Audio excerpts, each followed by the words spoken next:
Okay, welcome back to the Opperman Report Aftershow.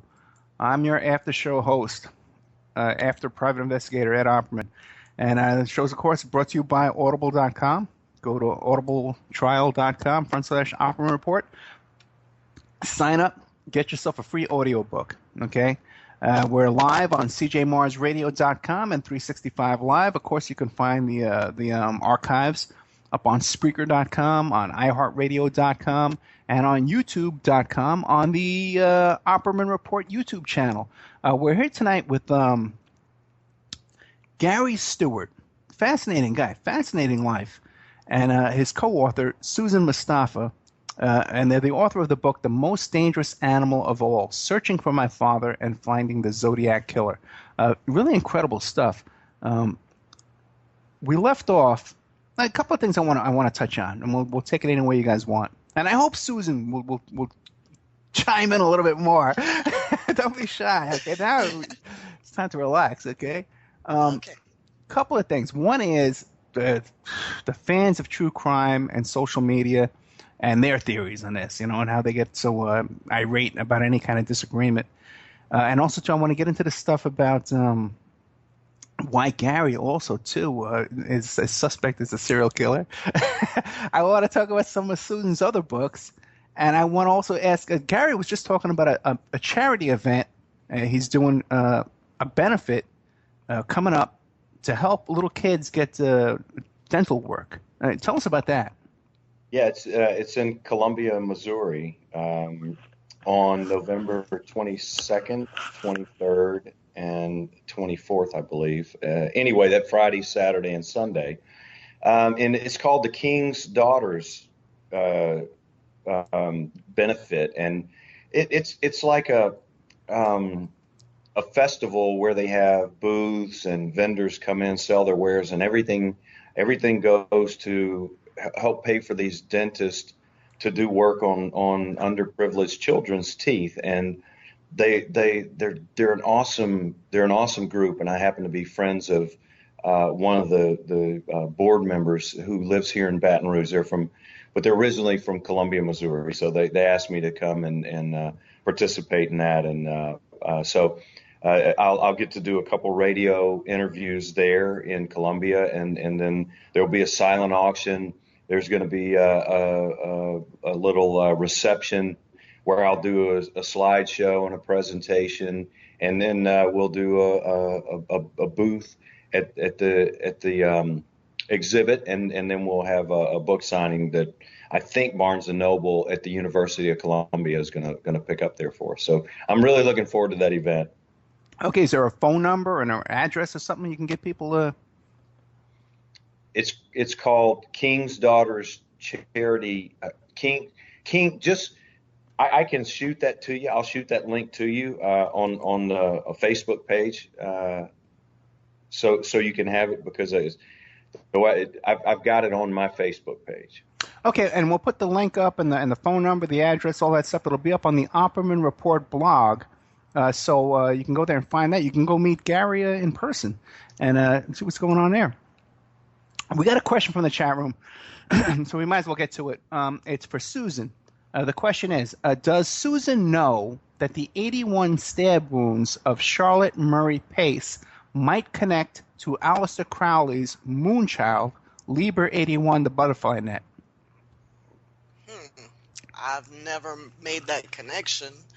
I don't think Derek Todd Lee made that connection, because he wasn't the type of person who was very intelligent or who paid much attention. I think that the 81 stab wounds on Charlotte Murray Pace were a result of Derek Todd Lee's rage and the fact that she fought him from one end of her house to the other, and that's what it took for him to take her from this earth.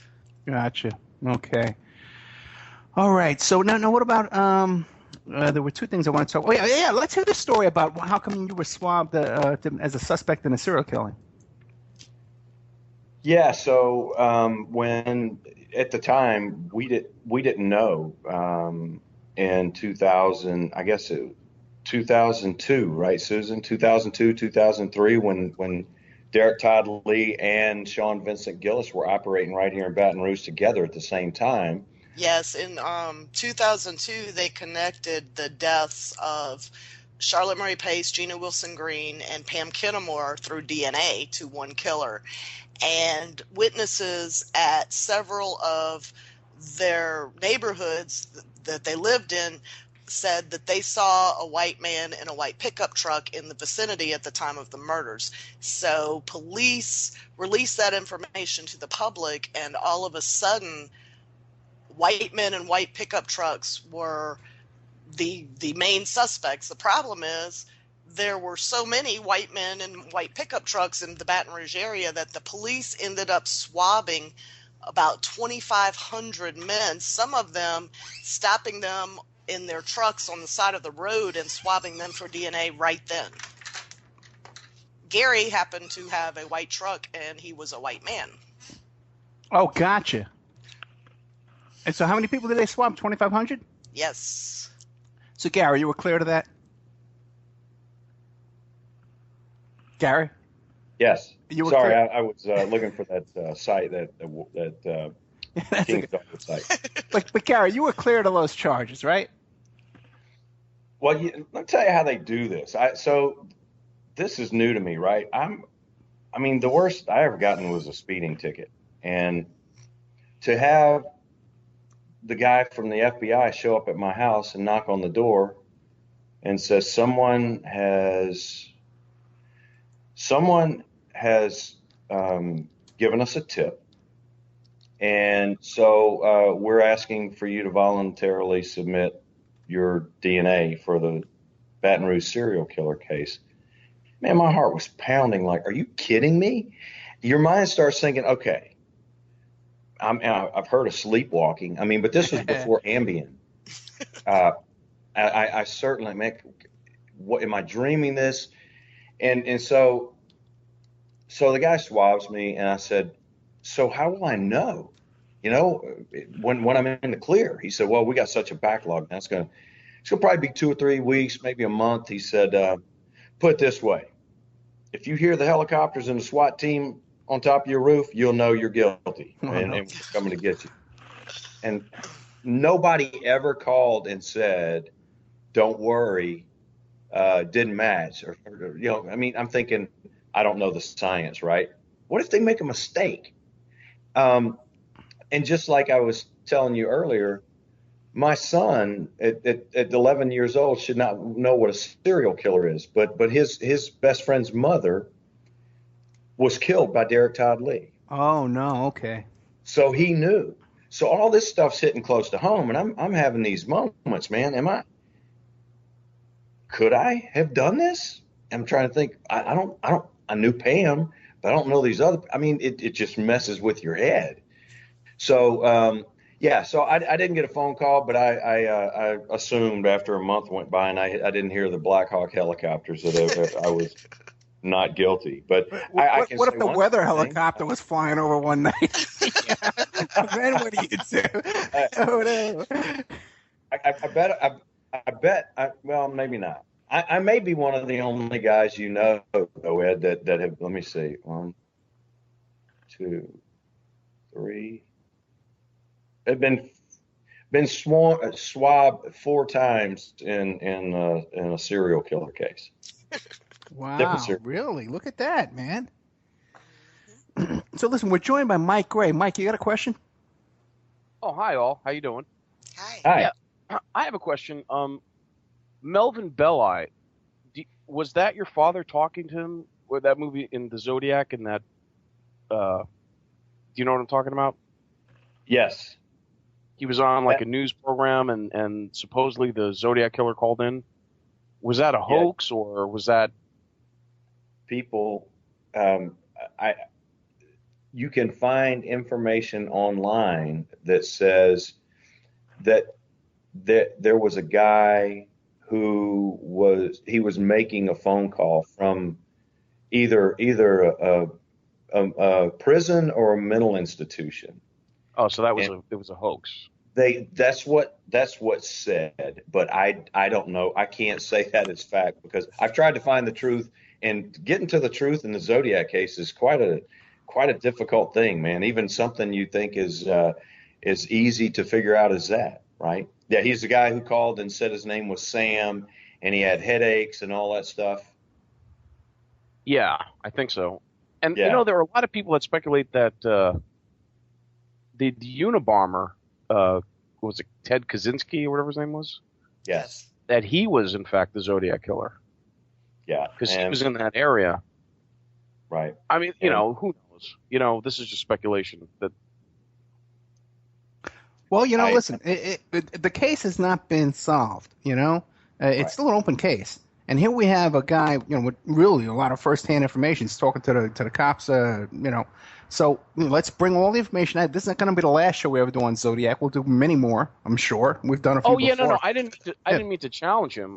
No. I'm just saying that we got great information out here tonight. Let's get it all on the record. Yeah, and Theodore Kaczynski, because they said that the last thing they couldn't figure out the last word, and it was a real long one. And Theodore Kaczynski's name matched that. The letters matched those last lines that they couldn't decipher in the note. Right. There was like 15 letters that they couldn't decipher. And supposedly if you take Theodore Kaczynski, that's how many ciphers. So there was speculation that it could have been him. I don't know, Yeah. Yeah. And, but what I think in that case, and Susan may know, she may remember. I think that they said, number one, the handwriting wasn't close.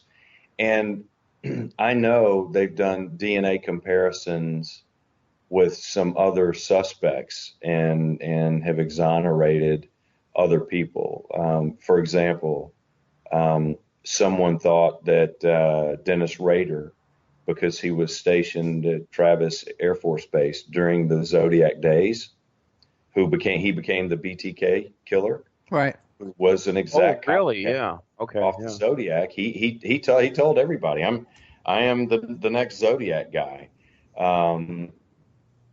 Some credible person had suspicion that he was the Zodiac as well. And I was told that the SPD compared Dennis Rader's DNA and it did not match, and he was not the Zodiac either. So what I'm saying to you there is that I think that anybody who's ever been a suspect in the Zodiac case, going all the way back to Arthur Lee Allen, the Unabomber, Ted Kaczynski, Lawrence Kane, who's the guy in Manson Family, Bruce Davis. I believe the San Francisco his police department has likely compared DNA with all living, or at the time living, former suspects on the Zodiac case, and I don't think they've. I think they would do that. What about William Mensker? William Mensker. Yeah, William Mensker. He's the guy who killed Roy Radin, and they suspected to be involved in the Son of Sam cult. Oh yeah.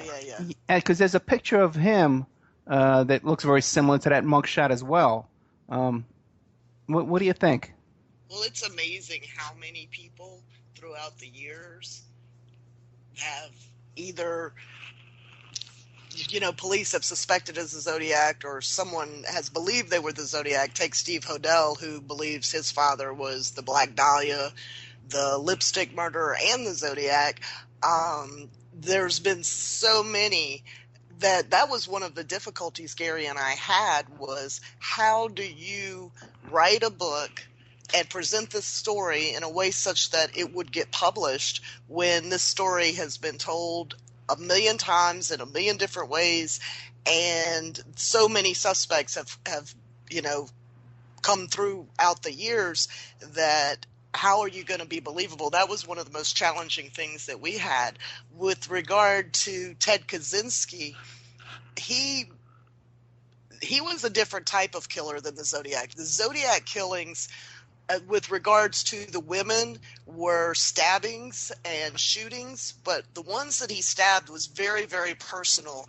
Ted Kaczynski was a loner who stayed away from people, so I don't believe that he would fit in that Zodiac profile of how up close and personal he got with his victims. But he was in that area at that time. Right. As Yes, a teacher or a professor. Yes. Yeah. Uh-huh. Yeah, Kaczynski has some interesting stuff in his background as well. There's more to that whole thing, I think, that meets the eye.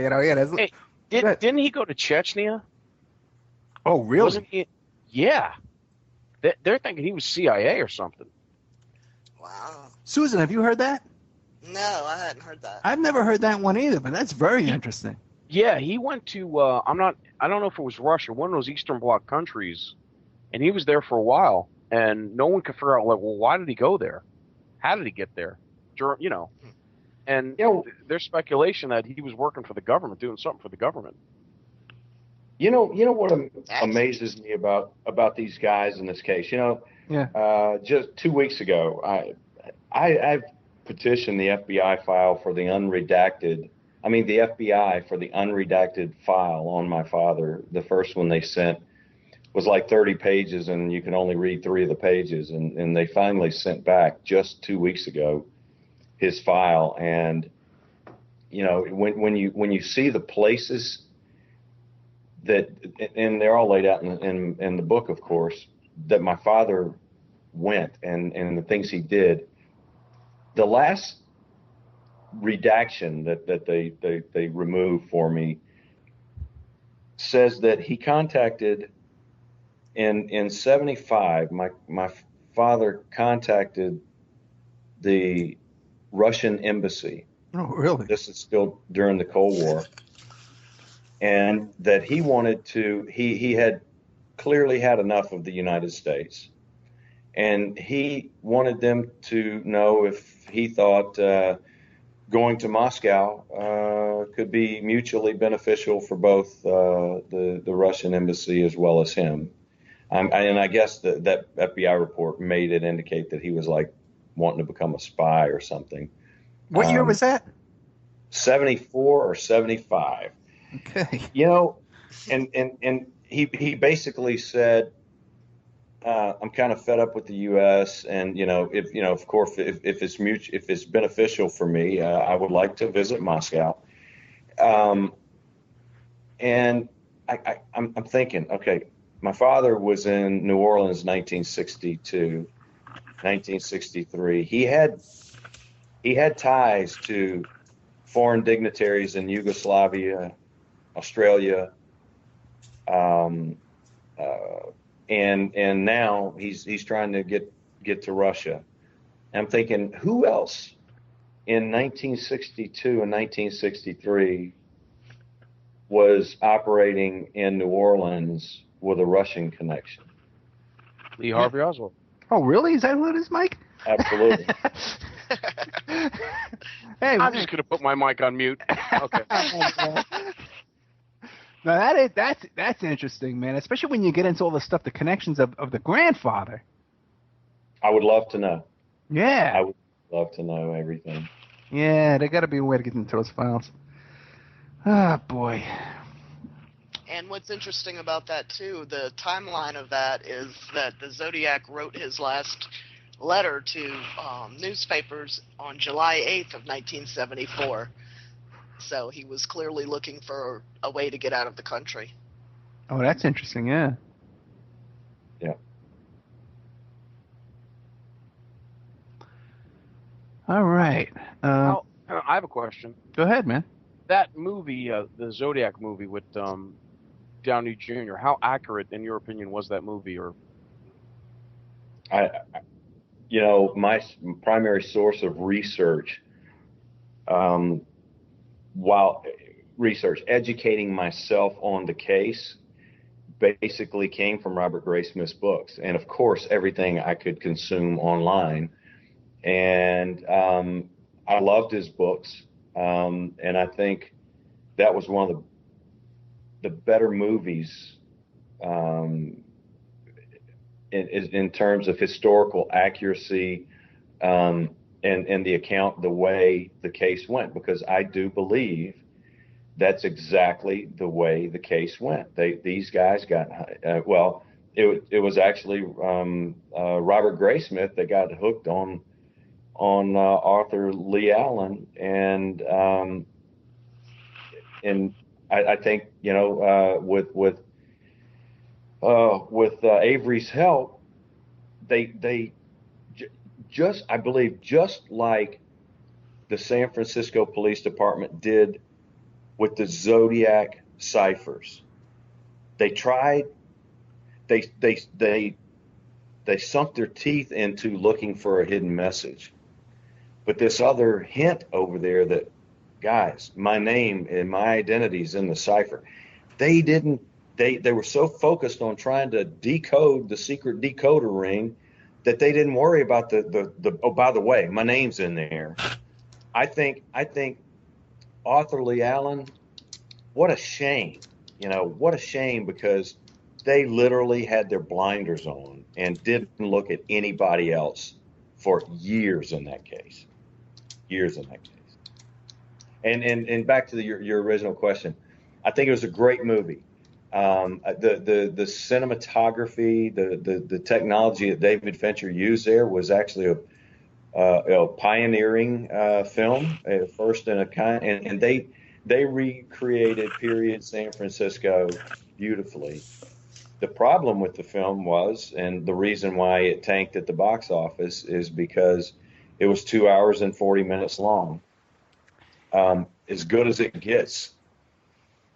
Even I get tired of watching Zodiac stuff that long. So, yeah. So, but, you know, great film. Unfortunately, it took that long to tell the story.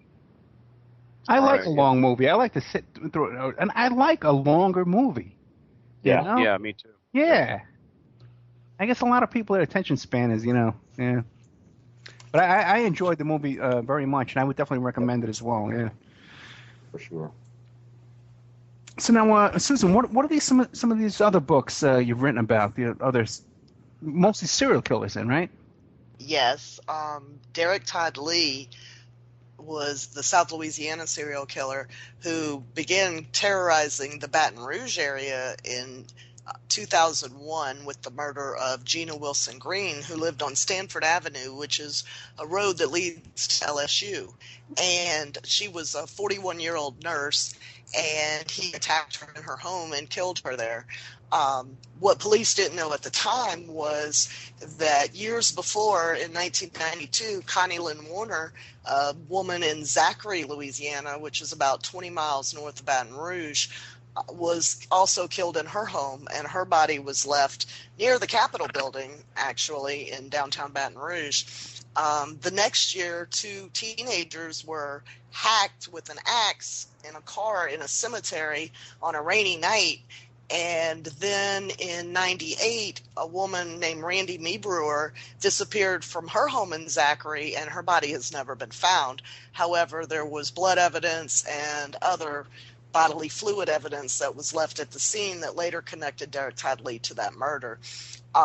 In 2001, when he began killing inside the Baton Rouge area, he began terrorizing the people of Baton Rouge because the women that he killed were beautiful, ambitious, talented women who were going places in their lives, some of them LSU students, and he focused on that area. In 1998, Eugenie Wafontaine disappeared while she was jogging around the LSU lakes, and her body was later found near Alligator Bayou. Police at the time had no idea what they were dealing with, but there were 2 detectives, one Danny Mixon, who was with the Louisiana Attorney General's office, and David McDavid with the Zachary Police Department, who suspected Derek Todd Lee of the murders there. And when Gina Wilson Green was killed in her home, they brought Derek Todd Lee's file to the Baton Rouge Police Department and said, look, here's your killer. And the Baton Rouge police looked at that file, saw that Derek Todd Lee was an African American, and said, no, our killer's white, and closed the file. Since that time, Charlotte Murray Pace was killed in her home. Pam Kennemore was killed in her home. Trenisha Danae Colomb was taken from a cemetery in Grand Coteau, Louisiana, where she was visiting her mother who had died 6 months earlier. And she was taken to Scott, Louisiana, about 20 miles away from Grand Coteau, and she was brutally beaten and killed.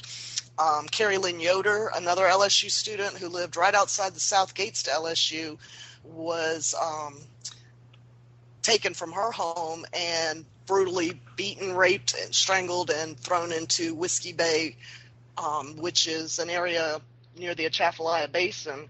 Pam Kennemore's body was also found there. So as these women were being killed inside their homes, the residents of Baton Rouge were just terrified for their safety, because now your home was no longer safe. At the same time, Sean Vincent Gillis, and from 1994 to 2004, Sean Gillis killed 8 women in the Baton Rouge area. So police had their hands full because they had Derek Todd Lee, who was killing all these beautiful women, and then they had Sean Gillis, who was killing mostly prostitutes, but he also killed Ann Bryant, who was an elderly woman who lived in an assisted living home, and Hardy Schmidt, who was a suburban housewife jogging through her neighborhood. Sean Gillis was arrested shortly after Derek Todd Lee, maybe within 9 months or so. His thing wasn't about killing. His thing was about what he could do with the bodies after he had killed them. So he's reminiscent of Jeffrey Dahmer. But to add to the confusion, there was another serial killer operating in Baton Rouge at the same time, Jeffrey Lee Guillory, who was killing prostitutes in North Baton Rouge. So police had a very difficult time differentiating between, it's hard enough to catch one killer when you have a serial killer, but when you have 3 operating in the same territory, using different weapons and different methods of killing, then it was a very difficult time, because during that period, 60 women in the Baton Rouge area went missing or were murdered. And so it was a very hard time for people who lived here, because it was terrifying. You were afraid to open your door. You were afraid to go to Walmart. It was just a very difficult time. And fortunately, all 3 of these serial killers are now at Angola. Wow. Okay. Yeah. And these are, wait, I know one of these guys is a black serial killer. You don't see too many of those, right? Right. Only 16% of serial killers in the United States are African American. Well, you got to be politically correct. You can't call them black serial killers. You got to say African American. We don't want to offend the serial killer community. And if you're a serial killer out there, we just want to apologize for offending. We don't want to upset any serial killers. You're right. No, definitely not. We want to reach out to every base, here. Oh no, okay. I definitely don't want to offend any. Oh yeah, well, I actually met one time. I met Richard Beganwall back on Staten Island. Oh wow. Yeah. I got to go to death row and observe Derek Todd Lee in his cell during the course of my research on that book, and that was pretty interesting. And then when the book came out, Warden Kane called me and said, Derek Todd Lee's fighting mad about that book. And I'm like, oh, great, now I have a serial killer mad at me. And then later I testified in one of Sean Vincent Gillis's hearings, and he's sitting a few feet away from me staring at me as his defense attorney's reading aloud from my book about how sick I think he is. And I'm like, oh no, now I have 2 serial killers that don't like me. That's not good. Yeah, even if one, yeah. We had a question about Derek Todd Lee. Okay. Susan, do you think there is a link between Derek Todd Lee and the Atlanta child murderers? Maybe Derek is one of the grown-up child prostitutes in that area. No, I don't think so, and here's why. Derek Todd Lee was captured in Atlanta when Danny Mixon went outside of the task force that was formed because nobody would believe him that Derek Todd Lee was the killer. And he got a subpoena ducis tecum to swab Derek Todd Lee for DNA. Soon after that, Derek Todd Lee took off and went to Atlanta, which is where he was later apprehended. But he was in Louisiana for his whole life. He worked in this area. He grew up right outside of St. Francisville in an area known as Lee's Quarters, and he didn't leave this area much throughout his life. Gotcha. So he was never a kid in Atlanta then, right? Right. Okay. Got another question for you. Does Susan think there is a satanic group operating in Baton Rouge with the Unsolved Murderer timeline she did for the Ghosts of Baton Rouge documentary? Does she know what a satanic crime would look like? I do know a little bit about what a satanic crime would look like. There's a lot of ritual involved, and they leave a lot of signature art at these crime scenes. I don't know. Years ago, Sean Gillis was very interested in that, by the way.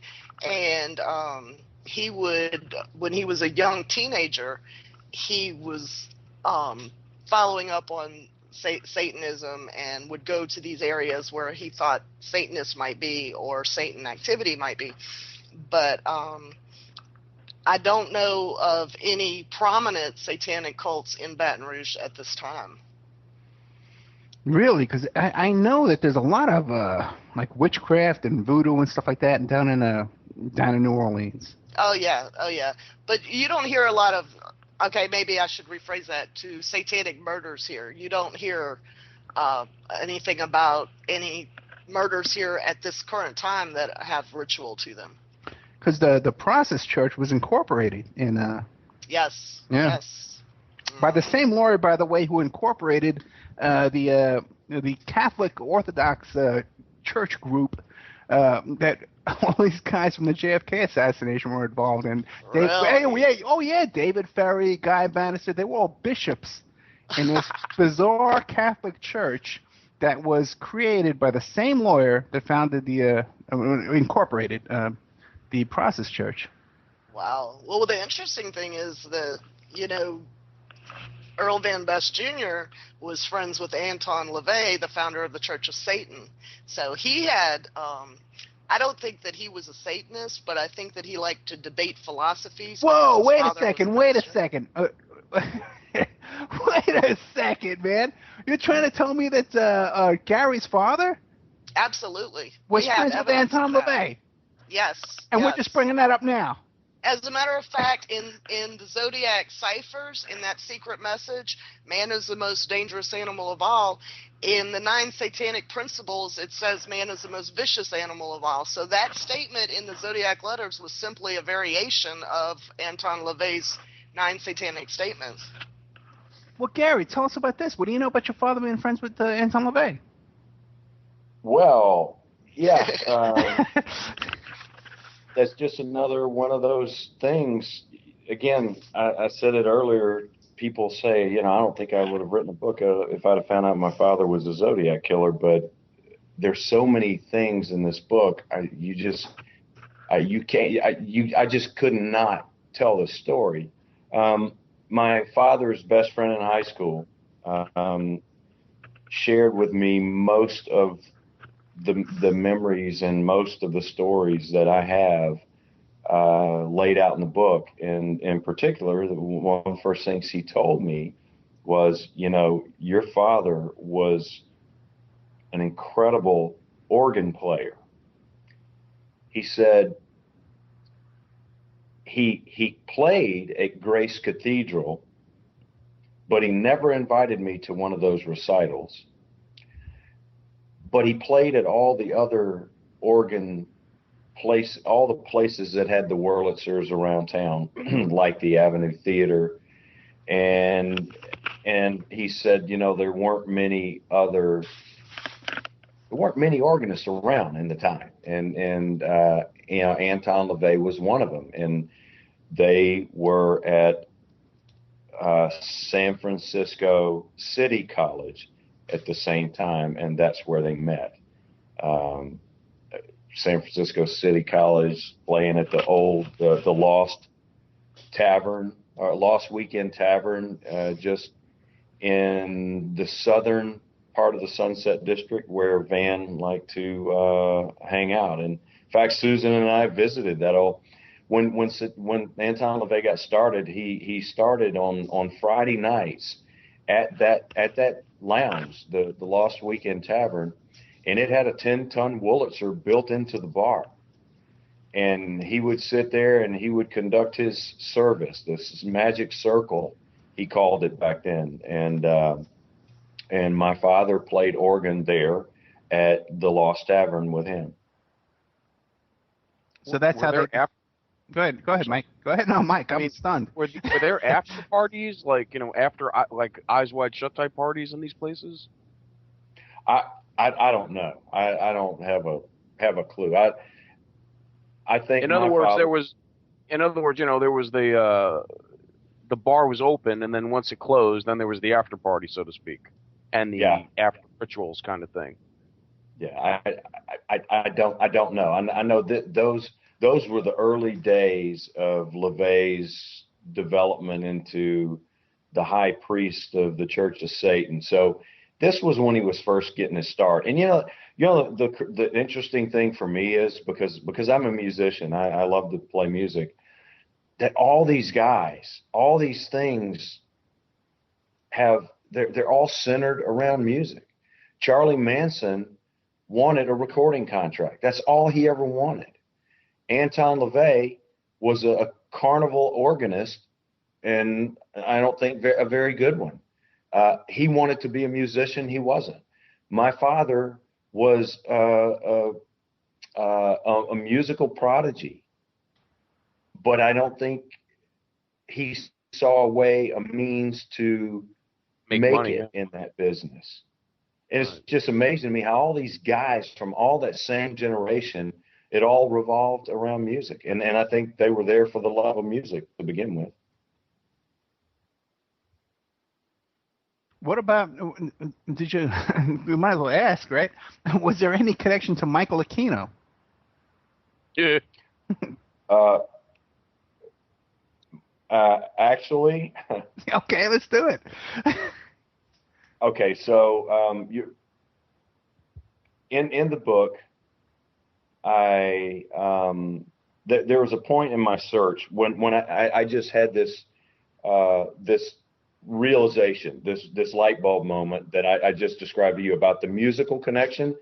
So I said, okay, I'm going to write Charles Manson a letter and ask him if he knew my father. And then I started looking at how to do that, and I had some people online respond saying, man, you don't want to send Charlie Manson a letter. He's really crazy.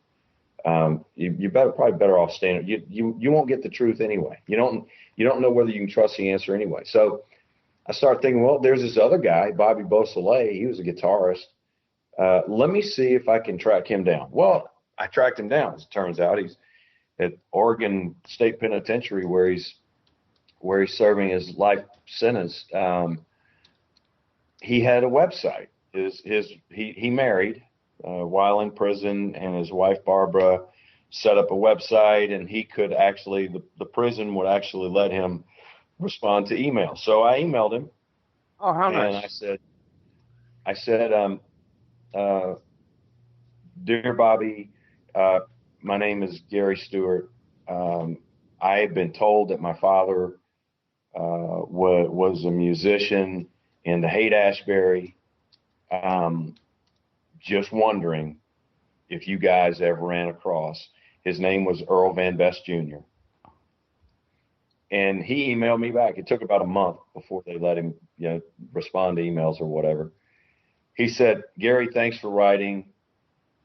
Man, I can't really tell you where he came from or where he ever ended up. But Van was a mean Hammond organ player, and he did jam with my group, the orchestra, from time to time in the old warehouse when we practiced. So it just makes me wonder, did he drop in on the Russian embassy with Kenneth Anger and Michael Aquino and all these guys? I know for a fact Anton Levay used to be a guest at the Russian embassy, hang out all the time. And, really? And so did Candace Bergen and Terry Metzler. It was all back to the music connection. Well, that's fascinating, man. See, now that hasn't come out in any other interview you've done, has it? There's so many questions that don't get asked. Yeah, I wonder why. and I've forgotten more than I actually remember. So yeah. Yeah. Well, that's one of the things about this book, Ed, is that it takes you through a time in San Francisco history where the world was changing and there was so much going on with the Vietnam War and the protests and the hippies and the Manson family and all of the Harvey Milk and all of that. I mean, this whole story revolves... And the People's Temple cult. Exactly. Yeah, exactly. by the way, which had a lot more power in that area than people realize. Oh, yeah. And we go into that in the book, actually. Oh, really? What do you... Okay. Oh, my goodness. We're going to have you guys back. Wait a second. You know, we had a great show when Gary was in a Foot Locker, but now, you know.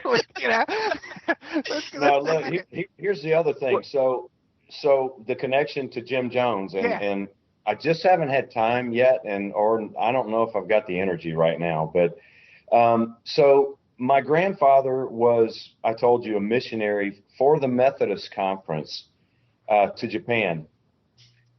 His wife, while he was wait, it wasn't that group World Vision, was it? No. While my grandfather was pastoring his parishioners, his wife, my grandmother, was entertaining the deacons, shall we say. She was very promiscuous.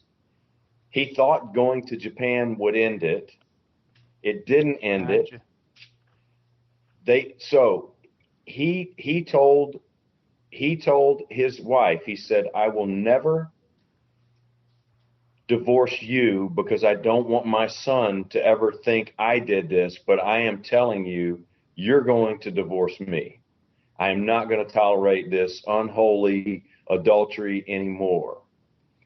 When that happened, he knew. They brought him before the Methodist Conference, and everybody was understanding, but there was this one old guy who said, "No, we're going to excommunicate him." So my grandfather switched over to the Disciples of Christ. Right. And my grandfather was a senior member in the organization of the Disciples of Christ. Guess what? Based out of Indianapolis, where Jim Jones got christened to start the People's Temple as a Disciples of Christ offshoot by a senior member. And I'm just wondering, could that be my grandfather? I need to go to Indianapolis, check the records, but I don't know. Wow, that's incredible, because, you know, in Indiana, that's where Jones, there was a youth cop over there that got a hold of Jones and mentored him. And he had all kinds of CIA connections and stuff like that. And then Jones hooked up with him again down in South America. Yep. Yeah, right. We had a great show on that, man, with the David Kahn. Oh, my God. Okay. Hey, Ed. Yeah. Do you guys feel that a lot of these religious groups are actually like CIA fronts? Because there's so many government connections to them that it almost seems like, are they the ones starting these, you know? Well, when you see this guy just recently who was busted in North Korea, and the four guys who are hiking in Iran, you know, it's always like they use the missionaries as a front, you know, and Mark David Chapman and both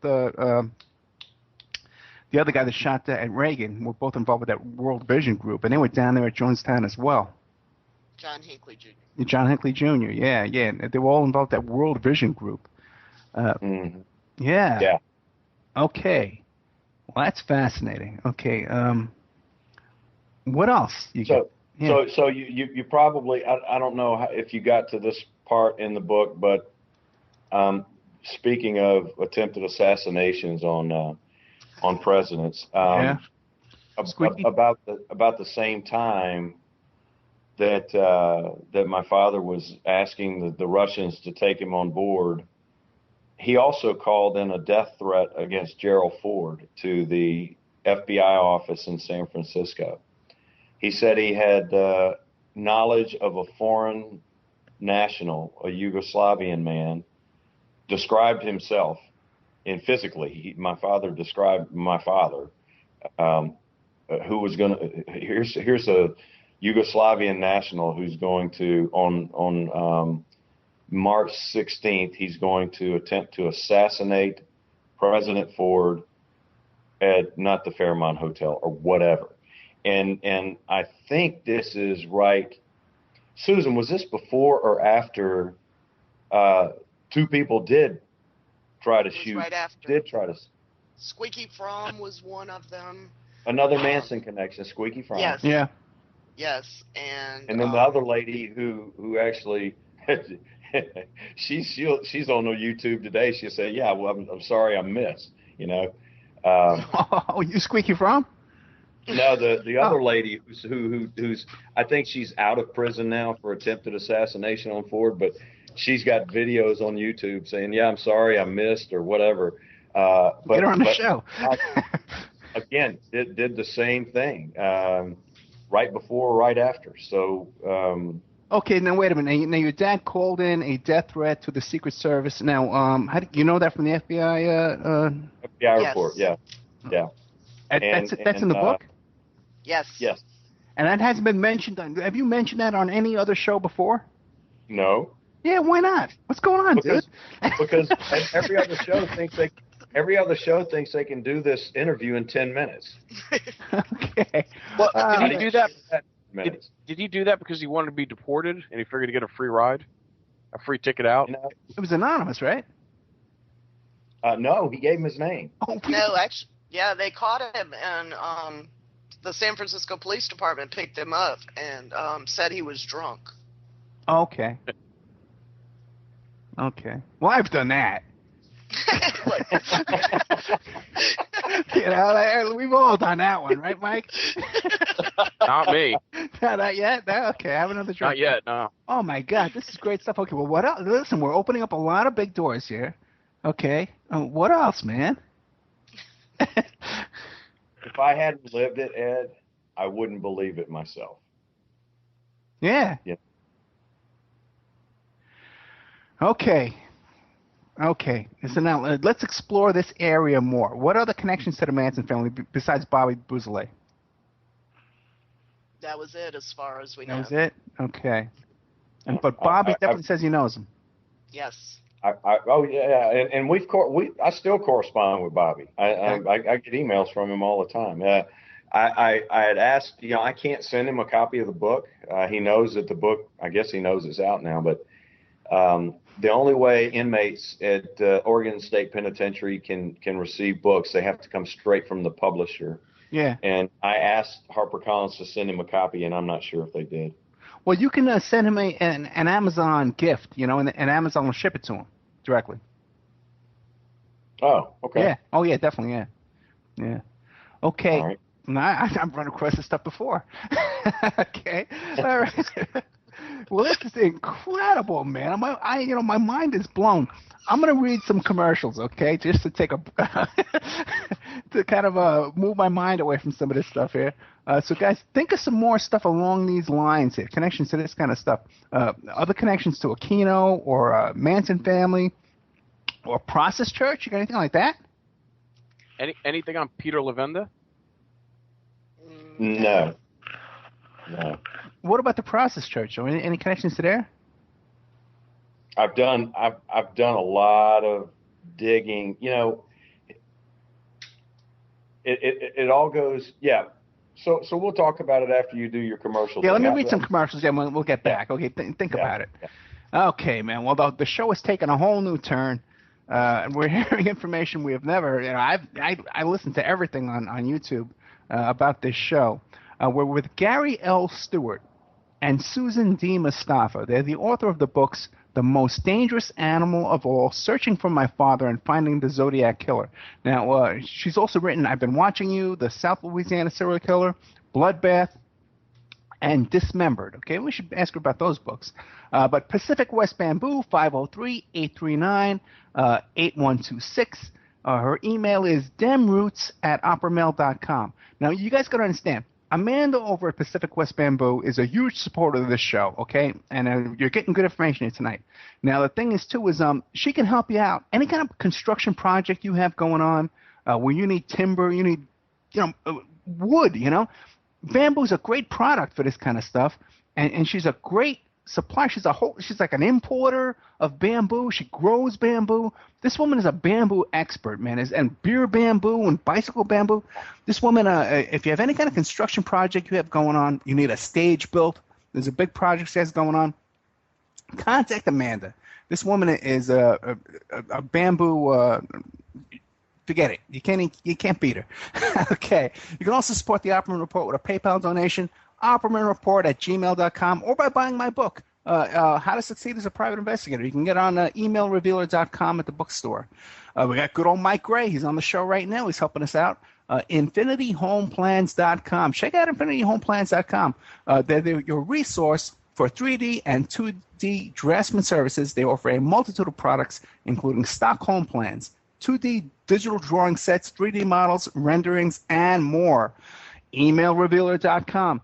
If you need to locate someone's current place of employment, you want to help us, you need to find to collect on child support, okay? You can do a quick search on there. We can help you collect on your child support, your back child support. We also do asset searches, locates, all kinds of stuff. So check out emailrevealer.com. If you want to advertise here, it's OppermanReport@gmail.com. We can read your ads here. New World Mexican Women. These beautiful women down in Mexico with their book called New World Mexican Women. They teach you how to make authentic Mexican jewelry. And they also have these beautiful love letters to their husbands and their men here in America that they want them to come back to Mexico. And it's a beautiful book. It's a coffee table book. It's very colorful, and it's a great conversation piece. It's available on Lulu.com, or you can download a free digital edition. Okay, and these women, they're activists. They're social activists down there in Mexico, where the heat's really on them down there, and they're big supporters of the show. We need to support them. Now, essential oils. Okay, everybody needs essential oils. We all know that. Essentially Tammy on Facebook. She's Young Living Essential Oils Independent Distributor. It's 100% therapeutic grade oils. They help support the body's natural functions. You can click on her website, post it on Essentially Tammy, T-A-M-I, on Facebook. All kinds of different oils. You can email her at jocatami, Jocatami, @yahoo.com. Her phone number is 352-239-8546. That's 352-239-8546. Okay, we're here tonight. Oh, we're going to take a break, right? CJ, what's going on with that? WCJV in Youngstown, New York. Right by Niagara Falls. Niagara Falls! Slowly I turn. Inch by inch. Okay, so we're going to take a little break, a little musical break here, so we can all...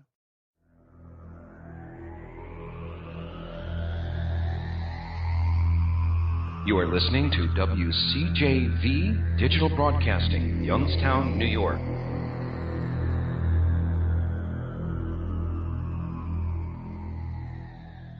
Okay, welcome back to the Opperman Report After Show. I'm your host, Private Investigator Ed Opperman. The show is brought to you by Audible.com. Go to audibletrial.com/Opperman Report, and you get a free audio book. It's free. You sign up for free. You get a free audio book. You can order audio books, I think, all month long for free. We're here tonight with Gary L. Stewart and Susan D. Mustafa. They're the author of the book, The Most Dangerous Animal of All, Searching for My Father and Finding the Zodiac Killer. Susan also wrote some other books called Dismembered, and I've been watching you, the South Louisiana Serial Killer. Fascinating books, and you can find the link to these books on my blog, the Opperman Report blog. Hey, by the way, I keep forgetting to say, I was supposed to say this earlier tonight. We're looking for somebody who's an audio engineer who wants to help produce the show here for us on Friday nights. As you can see, we kind of go on forever. But we need someone who knows how to work SAM that I can just dial into them. They can run SAM for us. And if we can do that, we can get on like 10 stations on Friday Night Live. It would really be a big advancement to the show. But we're here with our guests tonight, Gary L. Stewart and Susan D. Mustafa. We have Mike Gray from InfinityHomePlans.com is hanging out with us here. Now, Mike, right during the break, you were asking a question, and it was a really interesting question. And then Gary was giving a really good answer. Can we recreate that now for the air? Yeah, and I'm sorry. I shouldn't have done that. I'm sorry, That's guys. okay, man. We have our own Okay. little show during the commercials. Right. Okay. Hey, Gary. Yes.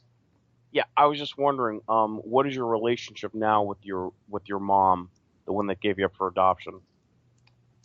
So, whenever I suspected that my mother may have contacted Harold Butler about the fact that Lieutenant Hennessy had swabbed me, that's when I went underground with the rest of my research and my writing. I knew she did not want this to go on. I knew she did not want this to be true, or I knew maybe she knew more than she was actually sharing with me, because as you can see in the book, my mother, the first time I spoke to my mother on the phone, Mother's Day 2002, I told her, I will agree to a relationship with you if you will be completely honest with me. Never lie to me.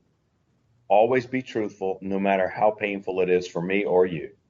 She agreed. And the second day I ever had with her, she lost my trust. So, but anyway, so I said, I want to keep my relationship with my mother. So I'm going to write my book. I'm going to do my research. And so I didn't talk about my father anymore. I didn't talk about him anymore. But I continued to write.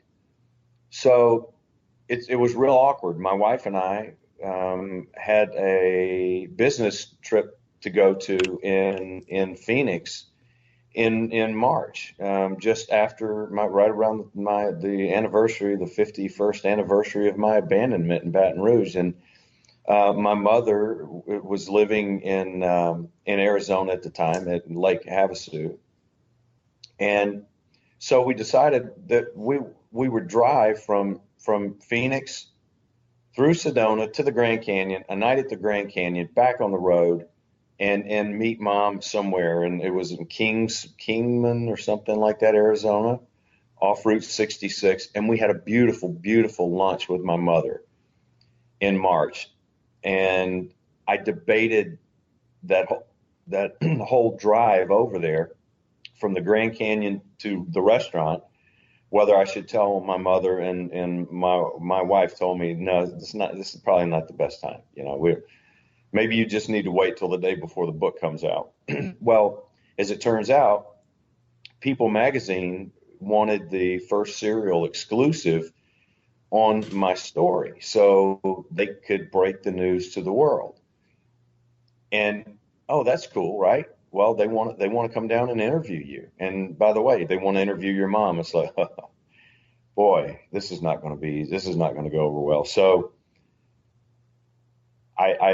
they asked me, can you get us an interview with your mother? So I tried. I said, okay, Mom, here's the deal. Susan called you 2 years ago to interview you. Well, the book's finally coming out.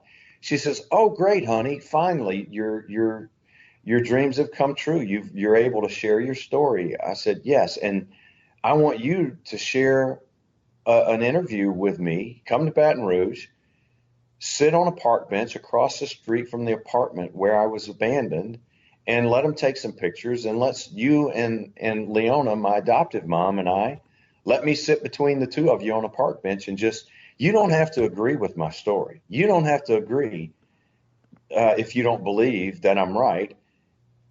Or if you do believe I'm right, you don't have to even say that.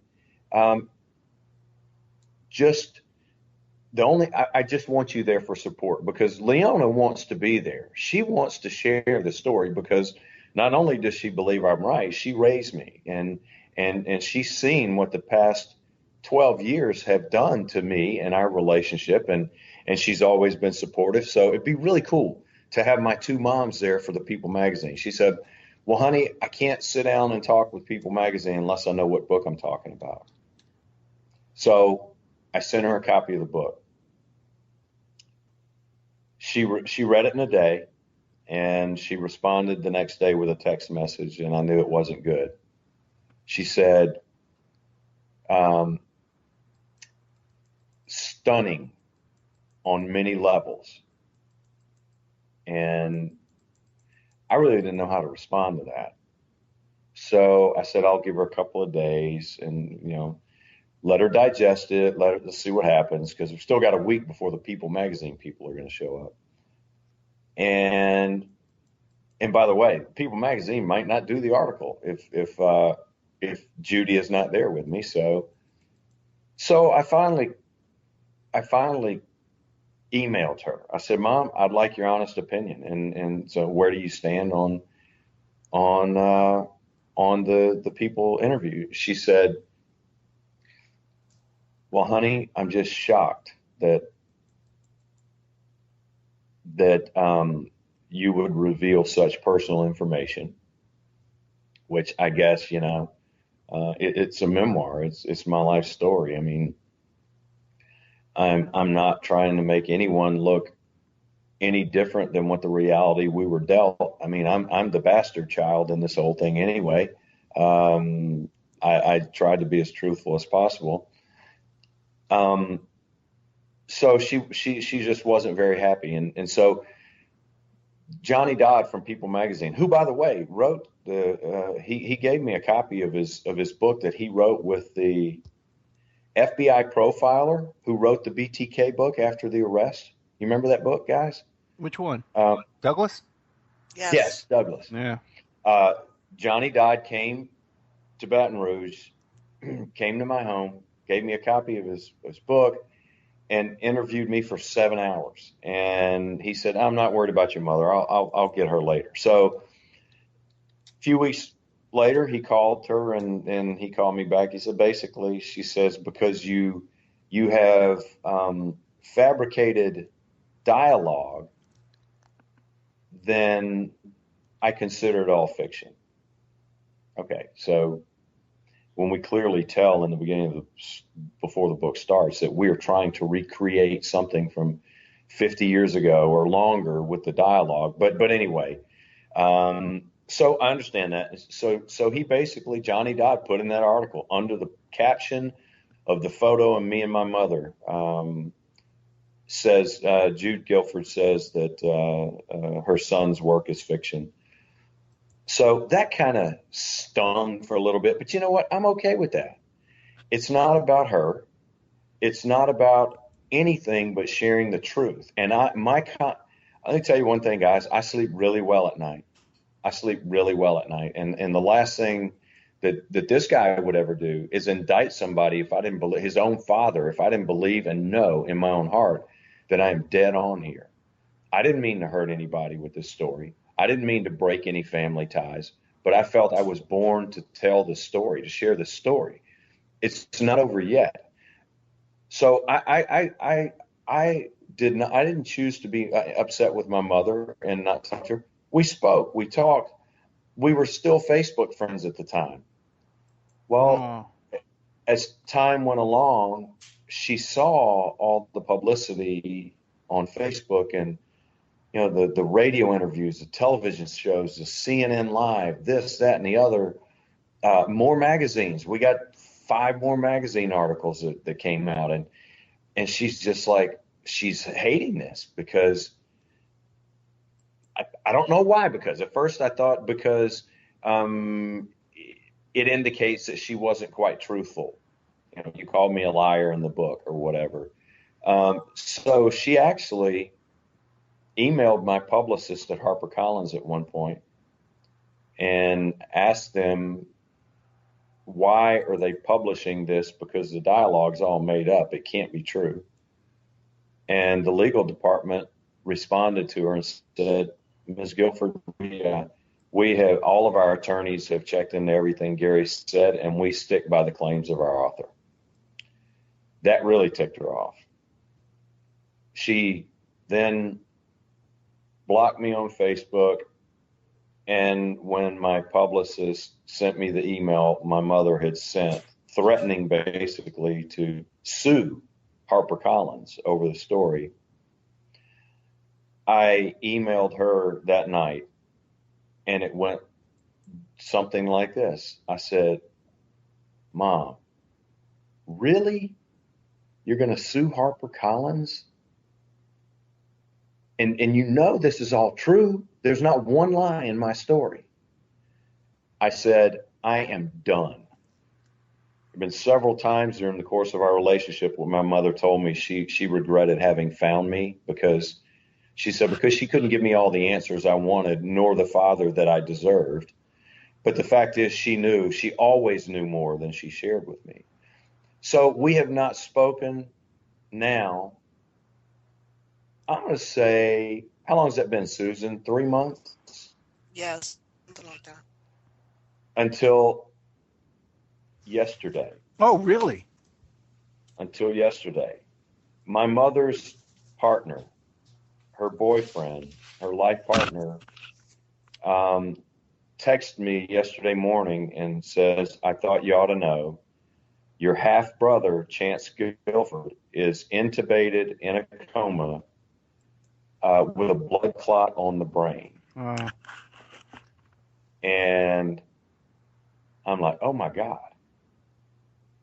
So I text him. I said, thanks for telling me, Don. By the way, please tell Mom that I love her, and I'm here. If there's anything that I can do, I'll be there right now. I'll be there. So just tell her I love her. And later last night, he texted me again. He said, they're slowly bringing him out of the coma. He's got some feeling in his feet and his hands.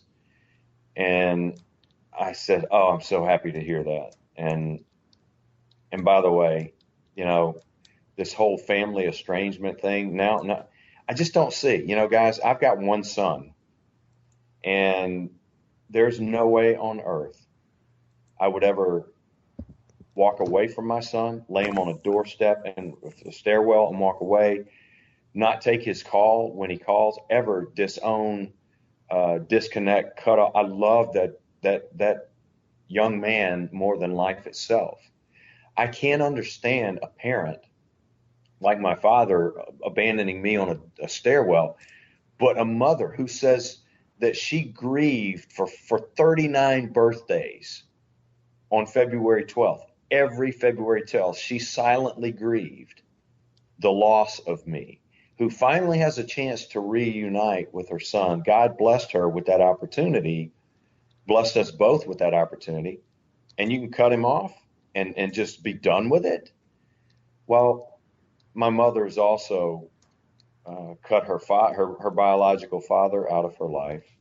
She cut her only sister out of her life, and another little boy that her and Rotea adopted, cut him out of her life. So I'm as disposable as any of them. So I get it. So I told Don last night, I said, Don, it breaks my heart every day. I want my mother. I need my mother in my life. I just don't see it. That just doesn't run in the Stewart family tradition, to be estranged from family and be okay with that. Well, he texted, he said, it doesn't run in her blood either. I said, Don, she's done it before. It's not the first time. So I decided to call him. Let's stop this texting. I called him and we had a conversation. Again, he said, Gary, I don't know how to tell you this, and I don't know how to make you believe this. Your mother loves you dearly. She talks about you every day. But you and her are so much alike. And this written word now has filed a wedge, and she just doesn't know what to do. I said, well, here's what you do. You tell her I love her, and whenever she's ready, we'll try again. About 30 minutes later, she texted me and she says, hi, honey. Thank you for reaching out. Thanks for the prayers and the thoughts. Talk soon. So first time I've spoken to my mother, it's not spoken, but text in 3 months. And it's unfortunate, but it's kind of been that way over the past 12 years. And I believe had I not told Dawn to tell her I love her and I really would like a relationship, that she would not have.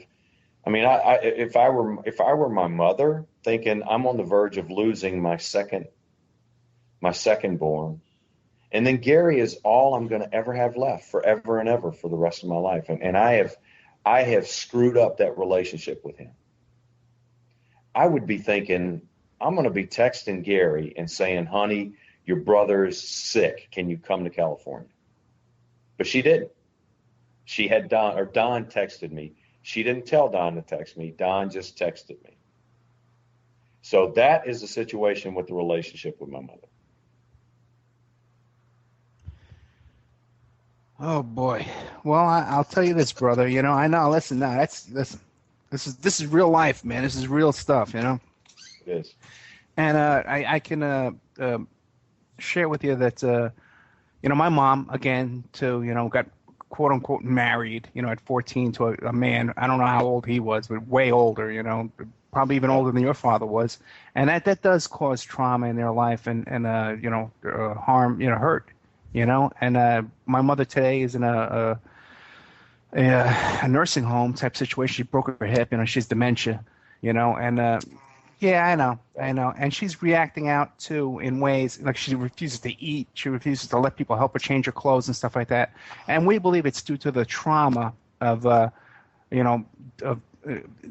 let's face it, 14 years old. My daughter is 14 years old, so my mother, when 14 years old was married to a neighbor, a grown man, What do you know at 14, Right, Anyway, exactly. Yeah, right. And, So, and I believe because so much of those formative years with my father that were she told HarperCollins, she told Susan, she told People Magazine, my life with Earl Van Best Jr. was the darkest days of my life. you can imagine. She had to go to a correctional home for a while after that. Yeah. Her life was ruined because of her relationship. She never got the chance to grow up. Right? Her life was trauma from the day she was born. Yeah. Do you think she had clues of what he was up to? I don't know.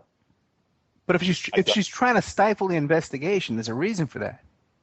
Well, I think the reason is that Rotea Guilford, the years that she spent with Rotea were the best years of her life. That's just my opinion.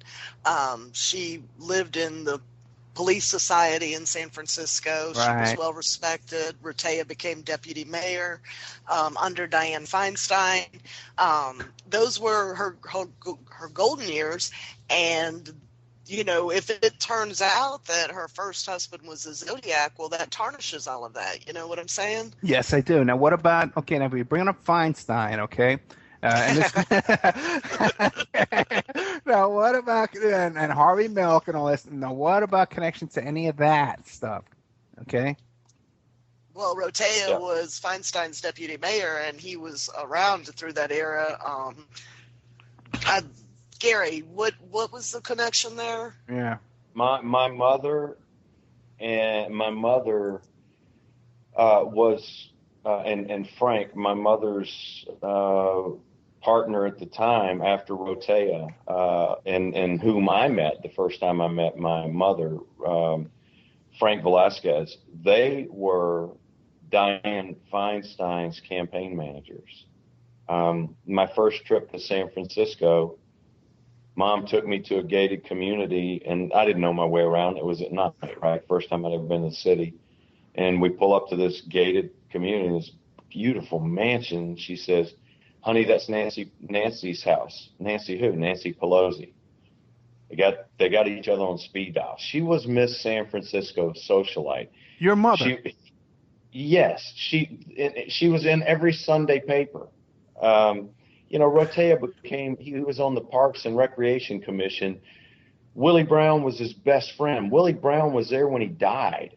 Willie Brown, he called, when Earl Sanders became the first ever African-American chief of San Francisco Police Department, that was an accomplishment. Yeah. Willie Brown became the first ever, I think, African-American on the California Assembly.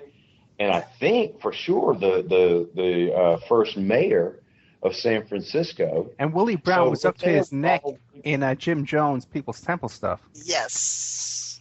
Yeah. So so Rotea would call Willie every morning, and it was a ritual. It was like reading the newspaper. He would call him up and say, "Good morning, Mr. Mayor. How are you today?" And just honoring him for their not only their friendship, but his success at becoming mayor. Rotea was in the building when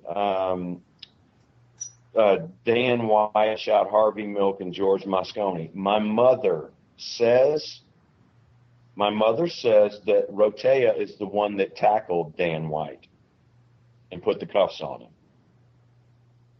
Okay, your mother's on speed dial with Nancy Pelosi today?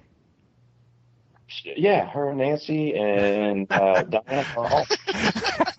Well, wait a second. So this woman who was for some reason was the victim of this statutory rape, was thrown in juvenile hall and all this stuff,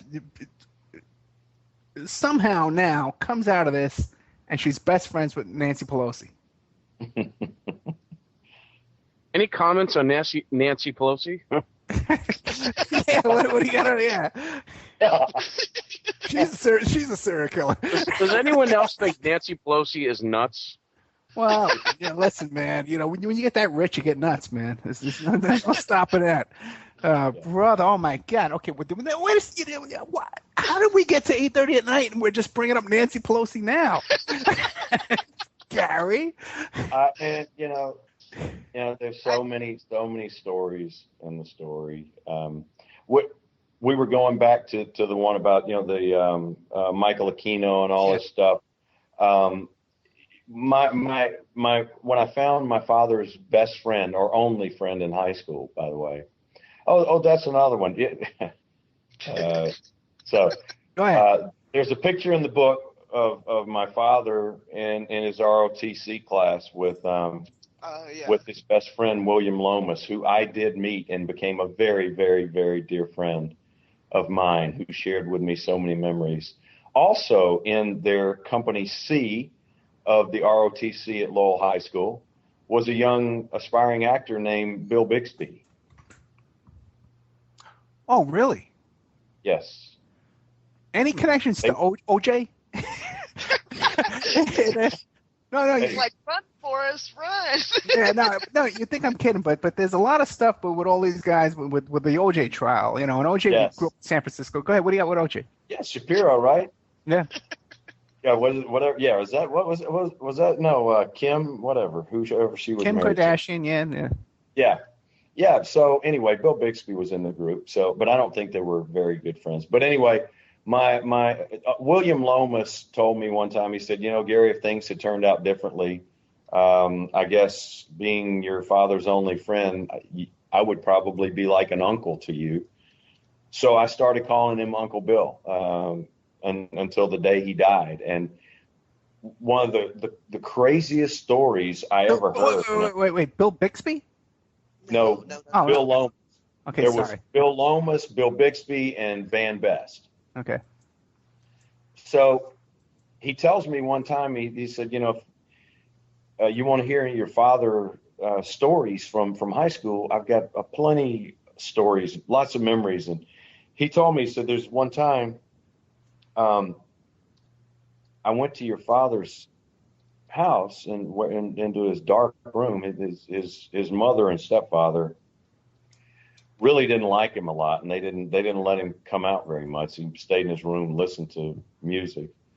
And I went into his room, and he was sitting on his bed, and he had this big gash on his head, and he had this old antique mace that he had gotten as a gift from the Earl of Sandwich when he went over for Queen Elizabeth II's coronation for his high school graduation trip.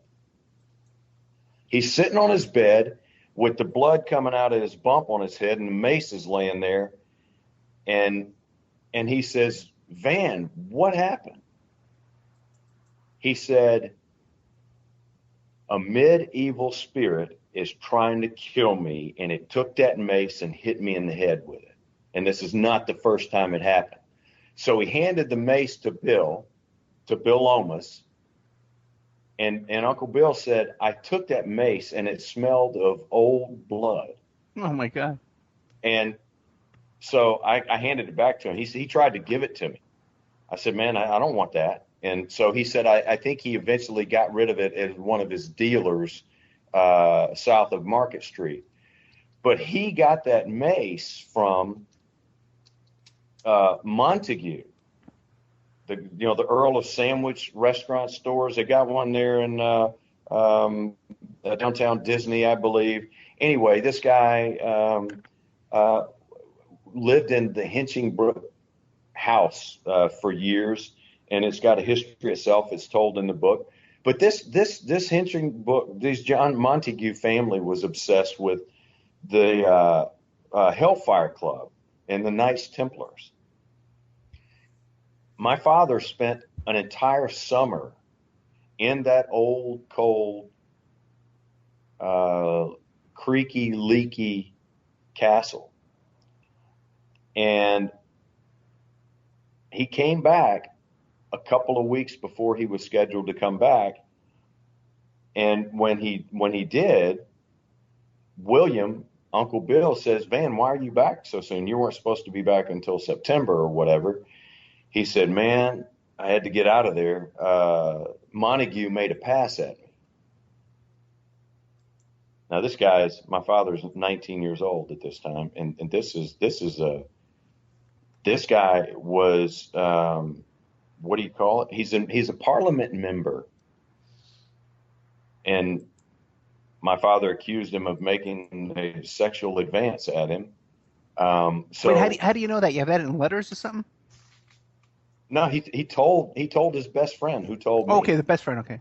Yeah, he said, Gary, I don't know whether to believe Van or not. Don't know whether it's true. Well, I decided to write that guy, and not to ask him if he made a pass at my father, but to, as it turns out, he was deceased, and his son was now the 11th Earl of Sandwich. And his son said, I'm younger than your father. I wouldn't have recalled him coming to visit my father anyway. So, but I believe that's where he got a lot of his fascination as an 18-year-old with the dark side, hearing those stories of the Knights Templars and the Hellfire Club. And their, one of the strong beliefs in the Hellfire Club is that, nobody wants a bastard child. My father mentioned in his police reports that he only wanted Judy to have the dignity of having their child in wedlock, which is why he left the state to try to find a place to get married. So he was all about that Hellfire Club thing. But anyway, that's another connection. He was at the Queen's coronation. Another one of those things how can you not write this story? Yeah. And one of the things that impressed me about when I was reading Gary's manuscript was how thorough he was on research, because research is my job. And Gary even wrote a letter to the Queen of England asking her if she knew Van and recalled that incident. And the Queen's, I guess, lady in waiting wrote him back and said politely no, that the Queen did not remember. But she returned the $5 Gary had included in his letter for postage. And I'm like, Gary, this woman owns a whole country. You could have sent her $5 for postage. It was awesome. I wasn't leaving anything to chance. I mean, I had to look up, how do you write a letter? How do you address the Queen? And I sent her, because Uncle Bill, my father's only friend in high school, told me, Gary, your father's father, your grandfather did the family tree before that was even popular. He did it for Van. He did it for his son back in the 50s.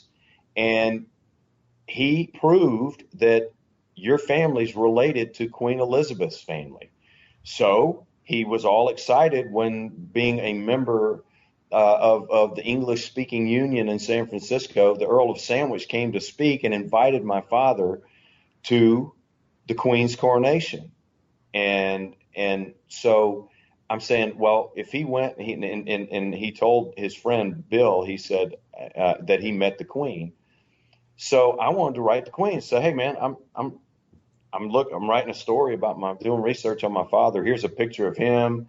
And I'm just curious, do you ever recall meeting Earl Van Best Jr.? He says he knew you. And the lady in waiting did write back. She didn't say she didn't remember.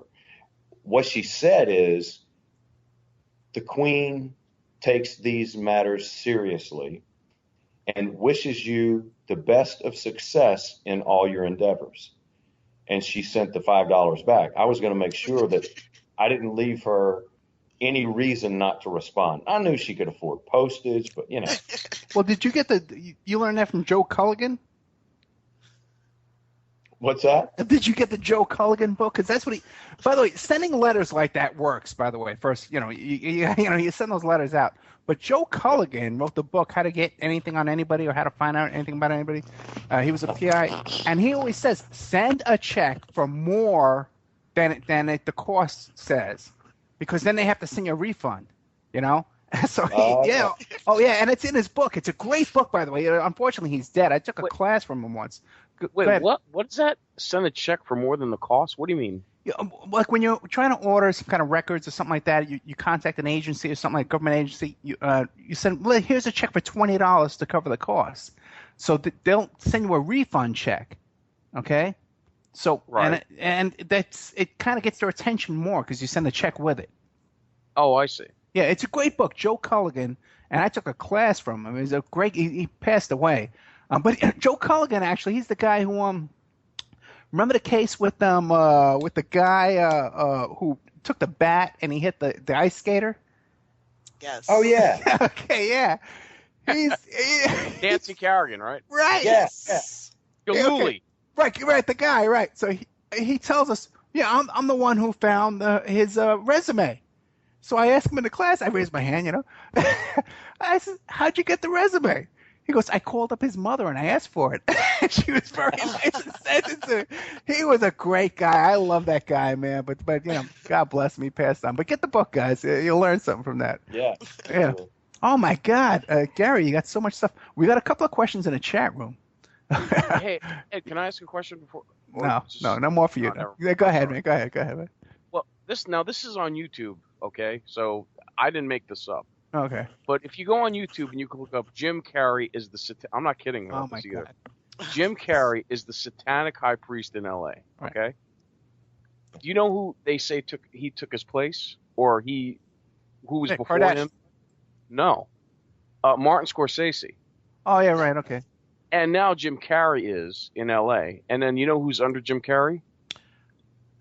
Robert Shapiro. Robert Shapiro, okay, right. Wow. This is what it says, okay? You know who the satanic high priest in San Francisco is? Who? Nancy Pelosi. Oh, right. I knew that's where that was going. See, we just solved this thing. Yeah, there you go, man. Yeah. Well, Shapiro's an interesting guy, with a lot of connections to a lot of big cases. Just about everything, man. At the Christian Brando thing, and it seems to pop up everywhere, man. Michael Jackson. Yep. What does your dad have any connections to Michael Jackson? I didn't look that far. It is a small world, man. Gary, what do you think set your dad off, though? I mean, what was the anger in your father that set him off? Do you know? Yeah, I truly believe. You see, his relatives, the people I know now out in the Carolinas, and there are only two left that are surviving today, and they're in their 80s, because they would be the same age as my father. They're his first cousins, so his father and their mother or brothers would my grandfather's siblings' children. So I've met them, I've visited with them, I spent time with them, I love them. one in particular shared with me that one of Van's last trips to Myrtle Beach. So here's the custody situation, the custody arrangement. Gertrude, my grandmother, has full custody of my father. My grandfather gets him for a little time in the summer, and when they do, they go to Myrtle Beach, which is where the family's from. Basically, the family has a beach house right near. In fact, it's gone now, but it would be in the parking lot next to the Ferris with the roller coaster at the Grand Strand on Myrtle Beach, if you're familiar with that now. That's where they spent their summers in the 40s. And the last times my father's cousins saw him, he was like 14 years old, and they didn't see him much after that. But they remember him saying that he got so tired of hearing the turnstiles of men courting his mother as the sounds of the bed rails, the headboards banging against the wall from his mother's room just made him angry. Well, how's San Francisco? I hate it.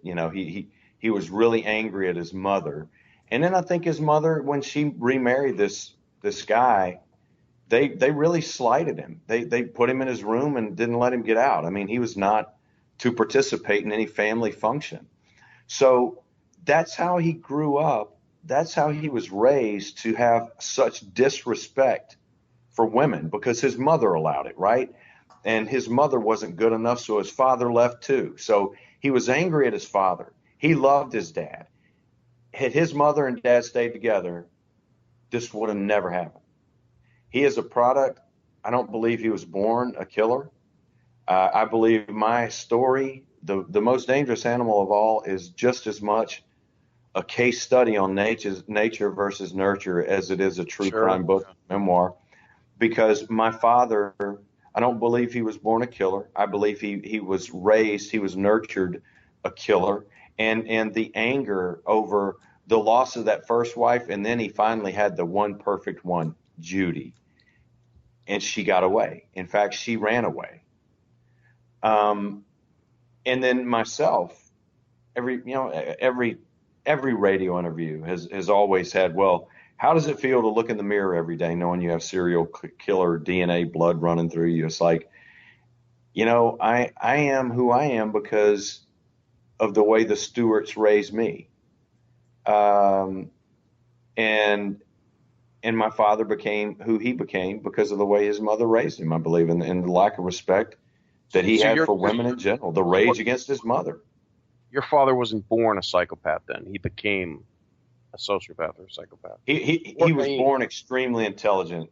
And like his friend Bill told me, Gary, his IQ was off the charts, but sometimes that causes problems in other areas, is exactly how he put it to me. It kind of sounds like the Black Dahlia murder, too. Oh, yeah, right. Did your dad have any connection to Steve Hodel? Man, let me tell you something. And I don't know if I can say that on the radio. Can I, Susan? No. Okay. Uh-oh.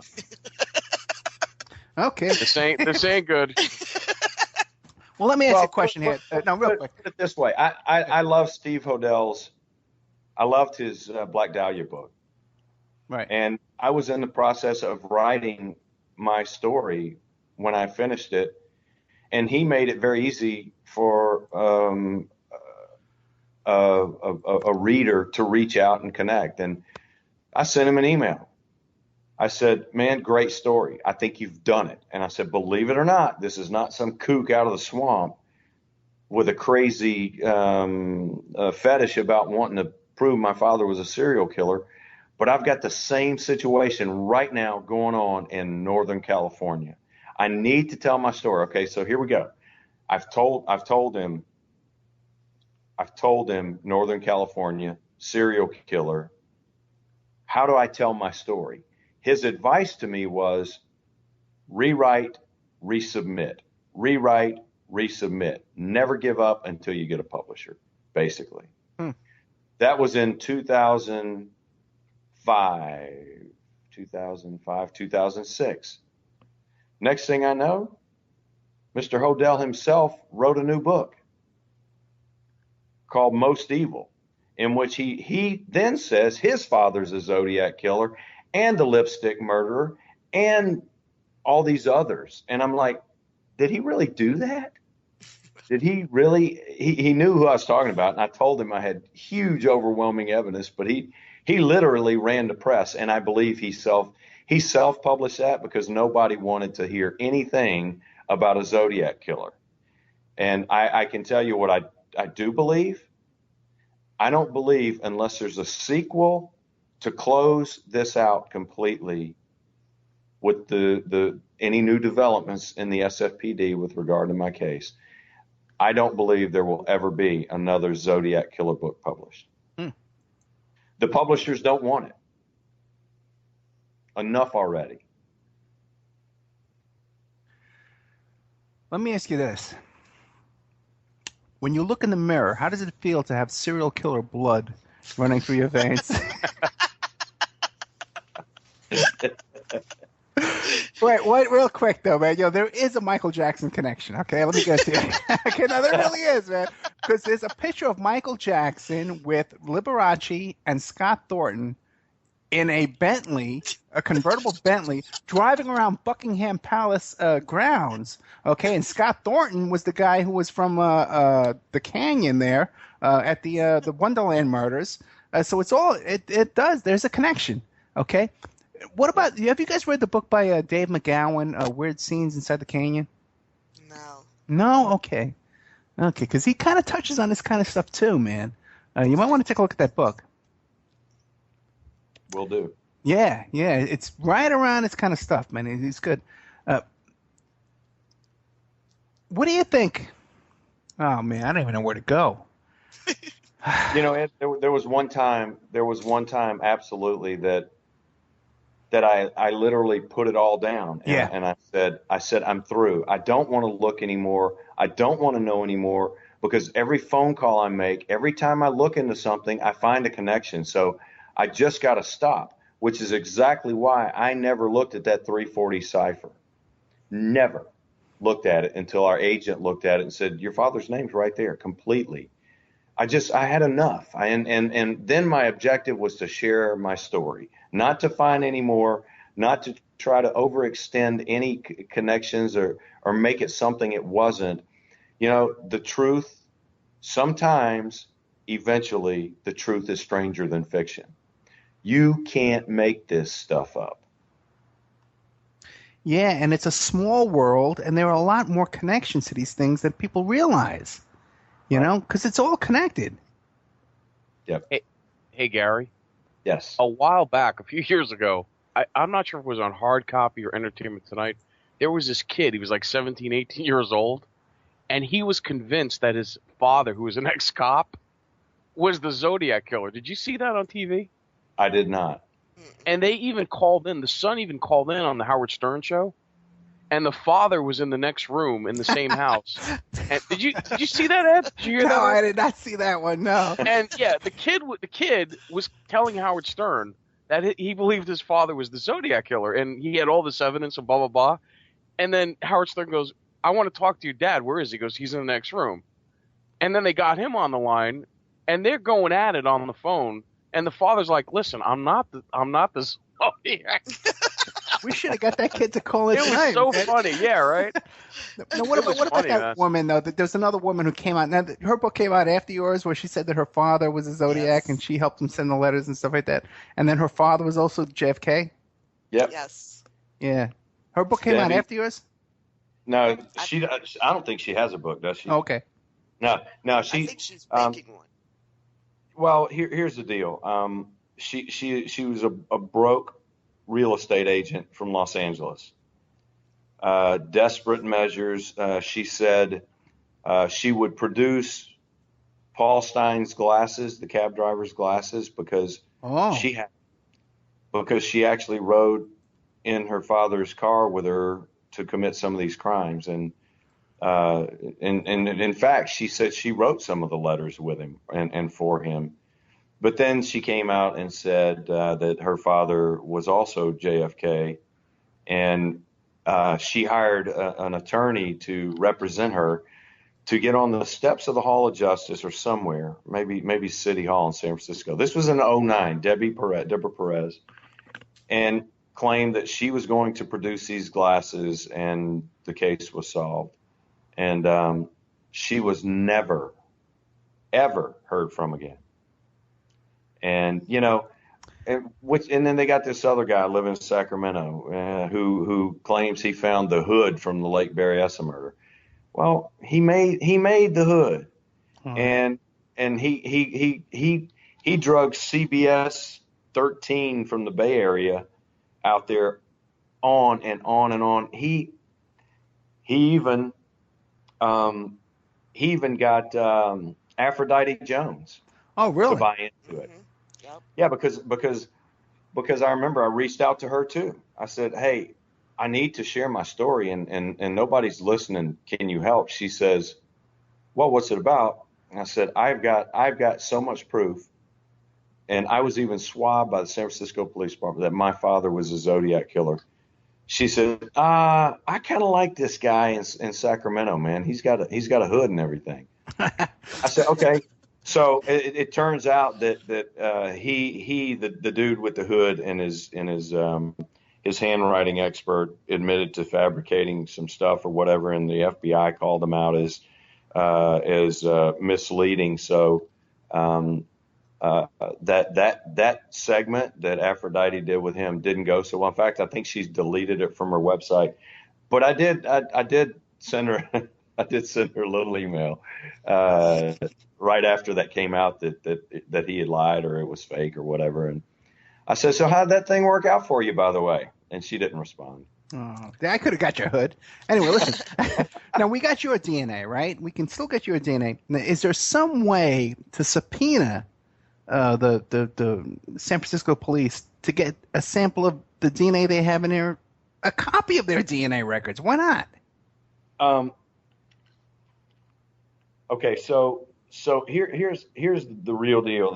When Hennessy swabbed me, it was right after they established this partial profile anyway. San Francisco Police Department had extremely strong confidence in the quality of that sample. So Hennessy's end-all solution was, Gare, we're just going to swab you. And if you match those markers, well, then you probably have solved this thing. So once Butler got involved in my case and the evidence went away, or possibly was it analyzed and the 5 markers we have matched, and then it was squashed? For some reason, in the past 10 years since the original swabbing, the San Francisco Police Department's confidence level in that partial profile has gone to nil. They have publicly said that we don't believe that's the Zodiac Killer at all.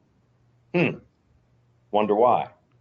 Well, the fact is there is more genetic material from the Zodiac Killer still in the case file in the San Francisco Police Department.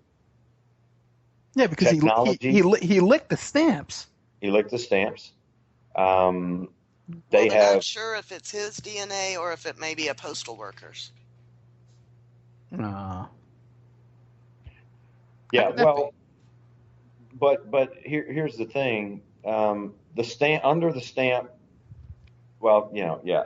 I guess that could be the case. However, DNA technology has advanced in the past 10 years since, or 12 years since that show since they first established that partial profile. And this touch DNA stuff now, I believe they have the ability to extract whoever wore those gloves in Paul Stein's cab to get that touch DNA out of those gloves. And I honestly think that that's what's going to happen next. Wow, it's scary how much they can get. Yeah. And listen, we're down to about 4 minutes left. Okay. And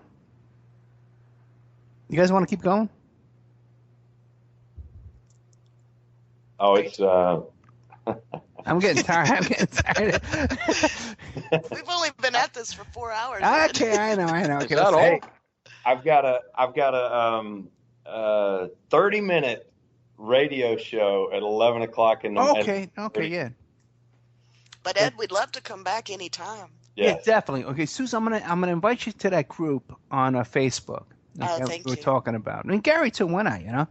And we'll keep in touch.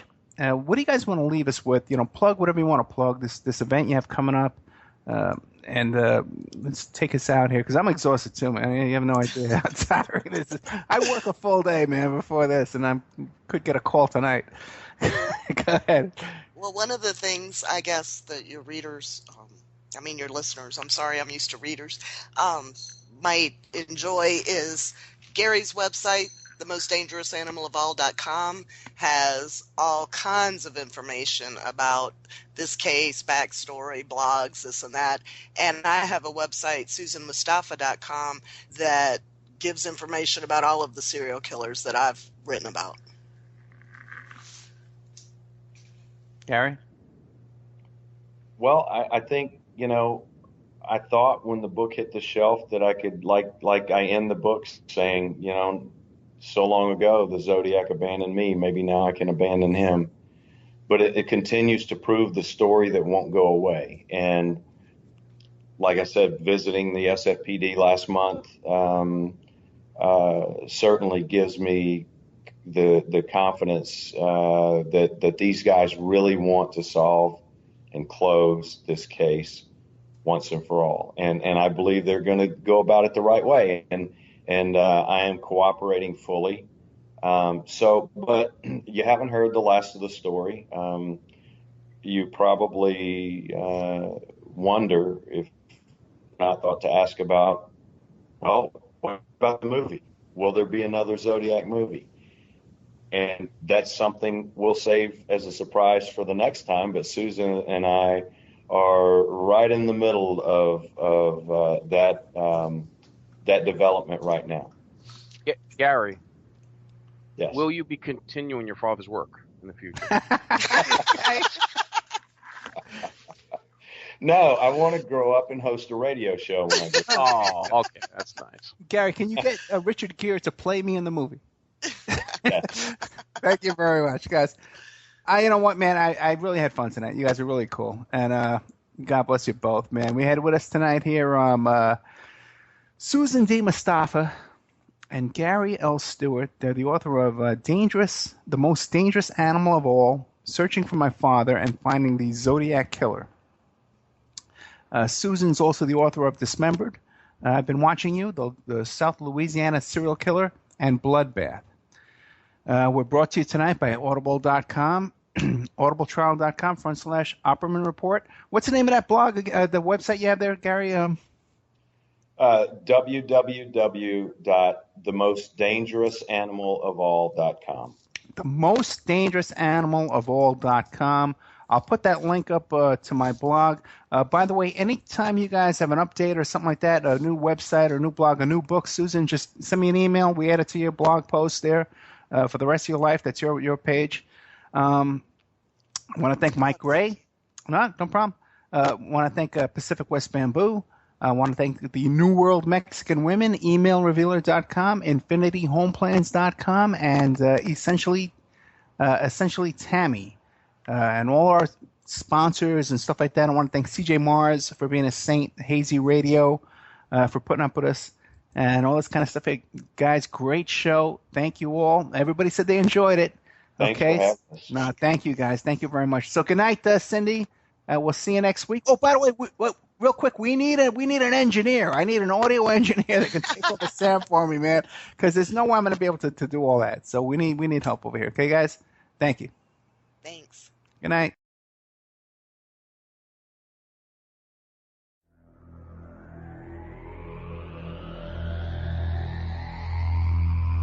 You are listening to WCJV Digital Broadcasting, Youngstown, New York.